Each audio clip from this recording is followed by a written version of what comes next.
আপনারা স্ক্রিনে যে বাছুরটির চিকিৎসা দেখতে পাচ্ছেন, এটা হচ্ছে কার্ভ ডায়রিয়া রোগাক্রান্ত একটি বাছুর। কার্ভ ডায়রিয়া হচ্ছে আপনার বাছুর যে দুধ খায় ঠিক দুধের মতোই পায়খানা করে, ইভেন প্রচণ্ড দুর্গন্ধ হয়। হঠাৎ খামারির ফোন যে তার বাছুরটা 2 দিন যাবত এরকম পায়খানা করতেছিল, সো তার ফোন পেয়ে তার খামারে গিয়ে বাছুরটিকে ট্রিটমেন্ট করা।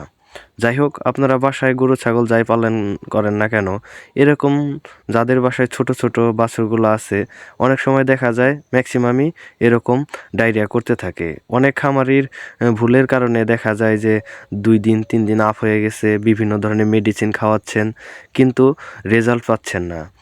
দিন শেষে আপনার এত সুন্দর বাছুরগুলো শুকিয়ে যাচ্ছে বা তাদের ফিজিক্যাল কন্ডিশন ড্যামেজ হয়ে যাচ্ছে, শুকিয়ে যাচ্ছে।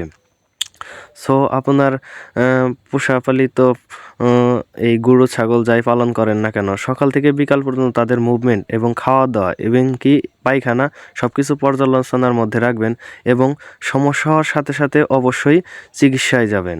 চিকিৎসা বলতে কি মেডিসিন খাওয়াইতে হবে বা কি চিকিৎসা দিতে হবে, অবশ্যই সেটা দ্রুত ব্যবস্থা নেবেন। কেননা অসুস্থ হওয়ার পর যতই আপনি ঢিলে করবেন ততই আপনার পালিত পশু পাখি অসুস্থ বেশি হবে বা তাদের শারীরিক কন্ডিশন খারাপ হবে। এজন্য আপনারা অতি দ্রুত চিকিৎসা নেওয়ার চেষ্টা করবেন এবং সঠিক চিকিৎসা নেওয়ার চেষ্টা করবেন যেন আপনার খামার ভালো থাকে, আপনার খামারের প্রাণীগুলো ভালো থাকে।